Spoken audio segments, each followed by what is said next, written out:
Hey guys, welcome back to YouTube channel. आज की video काफ़ी इम्पोर्टेंट रहने वाली है। जो बच्चे ABVMU यानी UP senate post basic BSc nursing का जो एंट्रेंस एग्ज़ाम होता है, अगर उसका एग्ज़ाम जो है आप देंगे 2026 में, तो ये वीडियो जो है आपके लिए काफ़ी इम्पोर्टेंट रहने वाली है। तो इस वीडियो में हम बात करेंगे ABVMU post basic BSc nursing entrance exam जो होगा आपका 2026 का, उसके सिलेबस के बारे में और पेपर पैटर्न के बारे में और आपका प्रीवियस ईयर क्वेश्चन के बारे में हम इसमें बात करेंगे। तो चलिए स्टार्ट करते हैं हम वीडियो को। अगर आपके लिए वीडियो हेल्पफुल रहे तो प्लीज़ वीडियो को लाइक करें, शेयर करें, और जो भी ABVMU post basic BSc nursing का एंट्रेंस एग्ज़ाम देना चाहते हैं उन सभी को ये वीडियो शेयर करिए। तो सबसे पहले जान लेते हैं सिलेबस के बारे में। जो आपका एग्ज़ाम रहता है उसमें आपका जो टाइम रहता है वो 2 hours 20 minutes जो है आपको इसमें मिलते हैं, यानी टोटल 140 मिनट्स जो है आपको इसमें मिलते हैं, जिसमें आपको 120 क्वेश्चन करने होते हैं। तो 140 मिनट्स में आपको 120 क्वेश्चन करने होंगे। काफ़ी टाइम है आपके पास और कोई निगेटिव मार्किंग जो है इसमें नहीं होती। मल्टीपल चॉइस क्वेश्चंस होते हैं और OMR शीट पर जो है आपको करने होंगे ऑब्जेक्टिव टाइप क्वेश्चंस, जिसमें आपकी निगेटिव मार्किंग नहीं होगी। और जो आपका एग्ज़ाम होगा वो आपको इंग्लिश में मिलेगा, हिंदी में नहीं मिलेगा। तो आपका एग्ज़ाम जो है इंग्लिश में ही मिलेगा आपको। और सिलेबस जो है, जो भी आपने GNM में जो सब्जेक्ट्स पढ़े हैं उसी के लेवल पर जो है आपको सभी क्वेश्चंस मिलेंगे। इसमें जो है 3 सेक्शन जो है आपको देखने को मिलेंगे। सेक्शन ए में जो है आपको 66 मार्क्स का जो है ये देखने को मिलेगा आपको ये सेक्शन। और इसमें आपको medical surgical nursing, community health nursing और child health nursing, mental health nursing से जो है क्वेश्चंस देखने को मिलेंगे। और midwifery and gynaecological nursing section A में आपका रहेगा। सेक्शन बी जो है आपका, ये आपका जो है 36 मार्क्स का आपको जो है देखने को मिलेगा।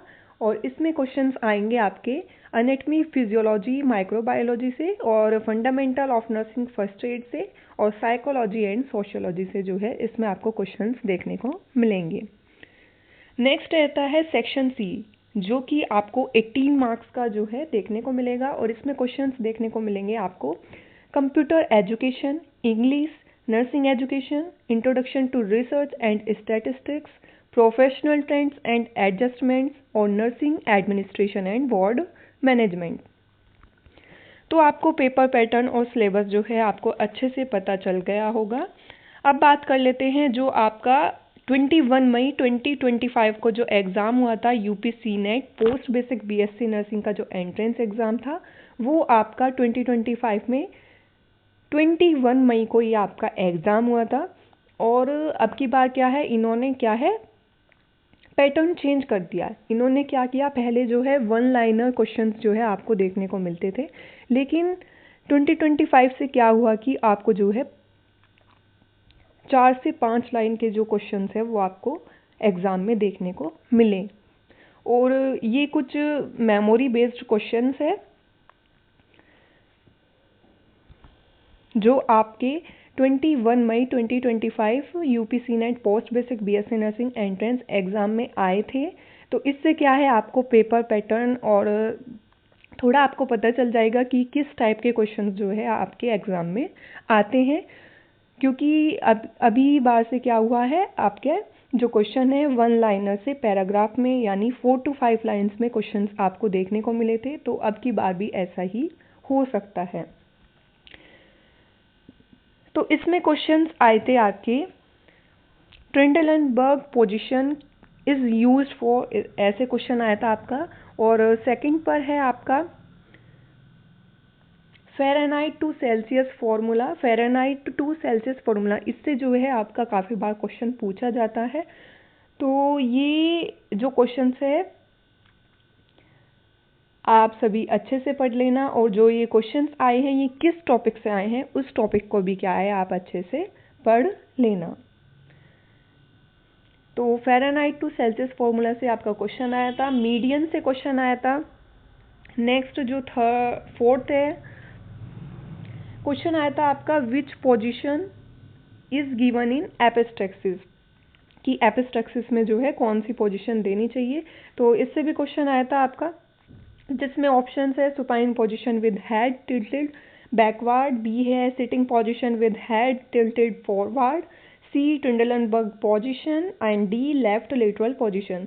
तो एपिस्टैक्सिस में क्या है, सिटिंग पोजीशन देते हैं, जिसमें क्या है जो हेड है वो क्या है फॉरवर्ड जो है टिल्टेड होना चाहिए, यानी आगे की ओर जो है झुका हुआ होना चाहिए। तो फिफ्थ क्वेश्चन जो है नॉन प्रोबेबिलिटी सैम्पलिंग मेथड से आया था आपका, और सिक्स्थ है आपका headache blurred vision then rise in the BP, कुछ ऐसा क्वेश्चन आया था। तो ये मेमोरी बेस्ड क्वेश्चंस हैं जो हमें मिले हैं, वही आपको बता रहे हैं। सेवेंथ क्वेश्चन है which artery is located between the tendon of the great toe and the tendon of the second toe on the dorsum of the foot, जिसमें ऑप्शन है posterior tibial artery, B dorsalis pedis artery, C anterior tibial artery, D peroneal artery. तो इसमें आपका answer रहा था dorsalis pedis artery. Next eighth question है कि at 6 month of age which is present, 6 month की एज पे इनमें से जो है कौन सा प्रेजेंट रहता है, A sitting without support, B crawling, C walking, या फिर डी स्टैंड विद सपोर्ट। तो इसमें आपका आंसर है stand with support. Next ninth question है systolic pressure is 130 and diastolic pressure is 90 then pulse pressure is. तो इसमें क्या है, सिस्टोलिक प्रेशर जो है आपका 130 था और डायस्टोलिक जो है 90 था, तो पल्स प्रेशर कितना होगा। इसमें क्या है आप कैसे निकालेंगे, सिस्टोलिक में से जो है डायस्टोलिक माइनस करेंगे, यानी 130 में से जो है आप 90 माइनस करेंगे तो कितना आएगा आपका, तो इसमें आएगा आपका 40। तो इसमें आपका आंसर आएगा 40 mmHg। नेक्स्ट 10th है रोमबर्ग साइन से क्वेश्चन आया था। नेक्स्ट 11th पर जो है आपका oxygenated blood from the umbilical vein drains into which structure. तो इसमें options right atrium, B left atrium, C ductus venosus, D superior vena cava. तो इसमें आंसर है आपका डक्टस वेनोसस। नेक्स्ट क्वेश्चन है सुपीरियर अथॉरिटी को जो है कंप्लेन लेटर लिखते हुए क्या ध्यान रखना चाहिए। तो ऐसे कुछ क्वेश्चन था आपका, जिसमें ऑप्शंस थे फॉर्मल, इनफॉर्मल, पर्सनल। तो ये क्या है, ये आपके मेमोरी बेस्ड क्वेश्चंस हैं, क्योंकि इसमें क्या होता है कि आपको जो क्वेश्चन पेपर है वो क्या है वापस ले लेते हैं, वो आपका क्वेश्चन पेपर नहीं मिलता है। तो ये क्या है, आपके जो भी क्वेश्चंस याद रहे वो सभी ये क्वेश्चंस है, मेमोरी बेस्ड क्वेश्चंस है सभी। इससे क्या है आपको थोड़ा आइडिया मिल जाएगा कि कैसे अपनी प्रिपरेशन स्टार्ट करें और किस टाइप के क्वेश्चंस आएंगे। नेक्स्ट 13 पर है आपका नर्सिंग प्रोसेस से क्वेश्चन था। 14 पर है आपका a senior nurse delegates all the work to a junior nurse and gives complete freedom to do anything. Which leadership style is this? Option है autocratic leadership, B democratic leadership, C laissez faire leadership, या फिर D bureaucratic leadership, जिसमें आपका answer रहेगा laces faire leadership. Next 15 पर है action phase in community health nursing. तो इससे क्वेश्चन था आपका immunity from infection of organism, ऐसा कुछ क्वेश्चन था। 17 पर बेड सोर से और जो बर्न है इनसे क्या है, इस टाइप का क्वेश्चन जरूर आता है। जैसे कि पूछा गया था कि बेड सोर में जो है ब्लिस्टर्स किस फेज में देखने को मिलते हैं। नेक्स्ट 18 पर है the most common cause of recurring relapsing club foot is. 19 पर क्वेश्चन है एंटीरियर शोल्डर एंड ट्रंक्स किस ग्रुप में आते हैं। 20 पर क्या है आपका, ऐसा क्वेश्चन आया था कि आपको IQ निकालना था, तो क्या है आपको सॉल्व करना था, कुछ ऐसा क्वेश्चन आया था जिसमें आपको पता होना चाहिए IQ का फॉर्मूला क्या है। तो IQ उसमें आपको निकालना होगा। नेक्स्ट 21 पर जो है, a patient informs the nurse that they have a communicable disease and asks the nurse not to tell anyone, what should the nurse do? Options है, A tell the patient's family immediately, B maintain confidentiality, C post about it on social media, D ignore the patient's request. इसमें क्या है कि patient जो है वो nurse को बोल रहा है कि उसको क्या है, कम्युनिकेबल डिसीज़ है, लेकिन वो बोलता है नर्स को कि क्या है, वो ये बात किसी को ना बताए। तो इसमें नर्स को क्या करना चाहिए, कॉन्फिडेंशियलिटी जो है वो मेंटेन रखनी चाहिए। फेशियल नर्व से क्वेश्चन था, तो नर्व्स, क्रेनियल नर्व्स जो होती है, इससे भी क्या है, एक क्वेश्चन जरूर देखने को मिलता है आपको। 23 पर है आपका, after delivery which method is use to prevent heat loss in a newborn? A पर है immediate bathing, B skin to skin contact, या फिर wrapping in warm blankets, C living baby in cold environment, D putting baby in cold creep. तो इसमें answer था skin to skin contact, wrapping in warm blankets. 24 पर है आपका, while using a radiant warmer for a newborn the nurse should, कि radiant warmer use करते time जो है, एक न्यूबॉर्न के लिए क्या है, रेडिएंट वार्मर जो है यूज़ कर रही हैं, तो तब जो है नर्स को क्या ध्यान रखने चाहिए, ऐसे आपका क्वेश्चन था। 25 पर आपका क्वेश्चन था, बच्चे की क्लेफ्ट लिप सर्जरी हुई है, उसको फीड करने के लिए क्या करना है? 26 पर है सब्जेक्टिव असेसमेंट से क्वेश्चन था। 27 रिफेम्पिसिन से क्वेश्चन था। तो इसमें आपका आंसर था रिफेम्पिसिन में रेड यूरिन, इसमें जो इसकी टॉक्सिसिटी देखने को मिलती है। नेक्स्ट 28 पर था, ऑक्सीटॉक्सिन से क्वेश्चन था। 29 पर एनेन्सेफेली से क्वेश्चन था। 30 पर एक्यूट पैनक्रिएटाइटिस में क्या होगा? तो ऐसा कुछ क्वेश्चन था आपका। 31 पर है, हार्ट रेट मेंटेन करने के लिए कौन सी पोजीशन देते हैं? जिसमें आपके ऑप्शंस थे, कार्डियक टेबल पर सिटिंग पोजीशन, ऐसे आपका क्वेश्चन था। 32 पर हाइपर सेंसिटिविटी से आपका क्वेश्चन था। 33 में क्या है, एबीसी, इन्वेंट्री कंट्रोल में क्या है, एबीसी जो होता है उसमें ए का मतलब क्या होता है, ऐसे क्वेश्चन था आपका।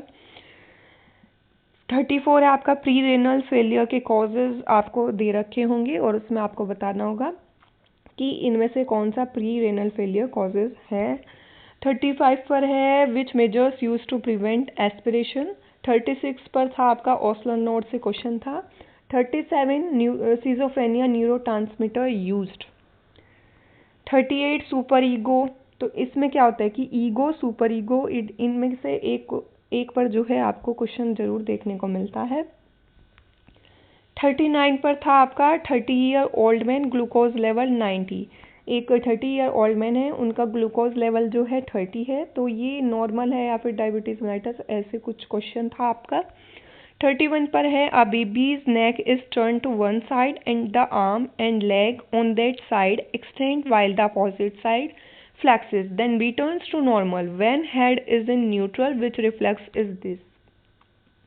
इसमें ऑप्शंस है, A Moro reflex, B palmar grasp reflex, C asymmetric tonic neck reflex, या फिर डी रूटिंग रिफ्लेक्स। तो इसमें आपका आंसर था टॉनिक नेक रिफ्लेक्स। 32 पर है, वेरिकोज वेन्स इन स्पर्मेटोजोआ। 33 पर इफेक्टिव विजन के लिए क्या होना चाहिए, कुछ ऐसा क्वेश्चन था आपका।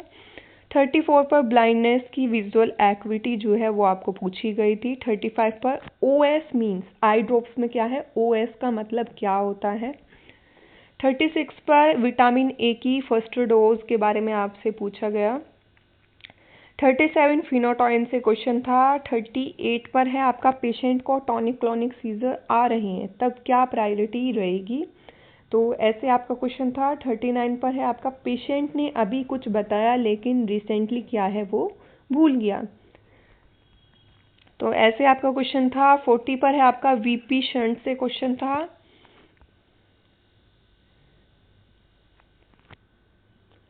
41 पर है आपका, एक पर्सन का क्या है, एक्सीडेंट हो गया और उसमें क्या है, उनका पैर चला गया, उनको क्या है, हॉस्पिटल बुलाया गया एम्पुटेशन के लिए, तो वो किस कैटेगरी में आएंगे? तो ऐसे कुछ क्वेश्चन था आपका। 42 पर आपका फिगर ऑफ 8 बैंडेज जो है किस में यूज की जाती है। और 43 पर जो है आपका जो इन्फेंट का वेट होता है वो ट्रिपल कब देखने को मिलता है। 44 पर आपको अबगार स्कोर से क्वेश्चन आया था। 45 टाइडल वॉल्यूम से आपका क्वेश्चन आया था। तो टाइडल वॉल्यूम में ज़्यादा क्वेश्चन पूछा जाता है, नॉर्मल टाइडल वॉल्यूम कितना रहता है। 46 पर आपका वेंटिलेटर न्यूमोनिया से क्वेश्चन था। और 47 पर आपका फ्रिक्शन ओसिया से जो है आपका क्वेश्चन था। 48 में क्या है, आपको TNM जो होता है, स्टेजिंग जो होती है कैंसर की, उसमें क्या होता है कि एन के बारे में आपसे पूछा गया था कि एन का मतलब क्या होता है TNM में। 49 आपका non political and non organization body जिसका एम लोगों की हेल्थ को इम्प्रूव करना, तो वो कौन सी ऑर्गेनाइजेशन रहती है, ये पूछा गया था। 50 पर है आपका hand washing awareness in rural areas, तो इसमें क्या है, बेस्ट टीचिंग मेथड क्या रहेगा, ये आपका क्वेश्चन था। 51 पर आपका कोज एंड इफेक्ट मेथड जो है किस में यूज किया जाता है, ये आपका क्वेश्चन था। 52 पर है आपका एक्सपेक्टेड डेट ऑफ डिलीवरी आपको जो है कैलकुलेट करनी थी, जिसमें आपको LMP दिया गया था। तो एक क्वेश्चन ज़रूर आता है कि आपको क्या है एक्सपेक्टेड डेट ऑफ डिलीवरी निकालनी होगी, तो आपको क्या है फॉर्मूला पता होना चाहिए, तो आप इजीली निकाल लेंगे। 53 पर था आपका after administering an intramuscular injection the nurse asks the patient to move the limb, what is the purpose. Options A to check for allergic reaction, B to assess for nerve injury and proper limb function, C to reduce fever, D to improve blood circulation only। तो इसमें आपका answer A to assess for nerve injury and proper limb function। 54 है आपका during cold sponging in a febrile patient heat loss occurs mainly by, तो heat loss किसकी वजह से होता है, A radiation, B conduction and evaporation, C convection only, या फिर डी रेस्पिरेशन। तो इसमें आपका आंसर रहेगा कंडक्शन एंड इवापोरेशन। 55 में आपका क्वेश्चन था कि pH 7.3 है आपका, PaCO2 74 है, PaO2 आपका 60 है, SCO3 आपका 24 है। तो ये कौन सी कंडीशन होगी, मेटाबॉलिक एसिडोसिस, रेस्पिरेटरी एसिडोसिस। तो आपका क्या है, ऐसे क्वेश्चन था आपका, तो इससे भी जो है क्वेश्चन जरूर आता है, इस टॉपिक को जो है आप अच्छे से पढ़ लेना। 56 पर है आपका पॉजिटिव हेल्थ सिम्टम्स एक्सेप्ट। 57 पर आपका क्या है, सिजोफ्रेनिया का नेगेटिव सिम्टम आपको बताना है, जिसमें आपका ए है डेल्यूजन, बी हेलुसिनेशन, सी एलॉजिया, या फिर डी एजिटेशन, जिसमें आपका आंसर है एलॉजिया। 58 पर है आपका, इसमें आपसे जो है ECT की यानी इलेक्ट्रोकन्वल्सिव थेरेपी जो रहती है उसके मेजर इंडिकेशन के बारे में पूछा गया था। 59 पर है आपका मल्टीपल चॉइस क्वेश्चंस इन, जिसमें आपका ए था OMR, बी बारकोड रीडर, तो इसमें आपका आंसर रहता है OMR शीट जो रहती है आपकी, और इसमें क्या आपको मल्टीपल चॉइस क्वेश्चंस भरने रहते हैं। तो ये कुछ क्वेश्चंस थे आपके जो मेमोरी बेस्ड क्वेश्चन थे, जो आपका 2025 में पोस्ट बेसिक BSc नर्सिंग यानी ABVMU UPC नेट का जो एग्ज़ाम हुआ था 21 मई को, तो ये सभी क्वेश्चंस क्या है उस एग्ज़ाम में आए थे आपके। इसमें आपका क्वेश्चन पेपर आपको वापस नहीं मिलता है, तो जो भी क्वेश्चन याद रहे वो सभी क्वेश्चन हैं ये आपके। तब क्या है, आप अपनी क्या है टाइम से जो है अपनी प्रिपरेशन स्टार्ट कर दें, क्योंकि आपका जो एग्ज़ाम रहता है वो आपको क्या है अप्रैल मई में जो है देखने को मिलता है, और मार्च के आसपास जो है आपके फॉर्म आ जाते हैं।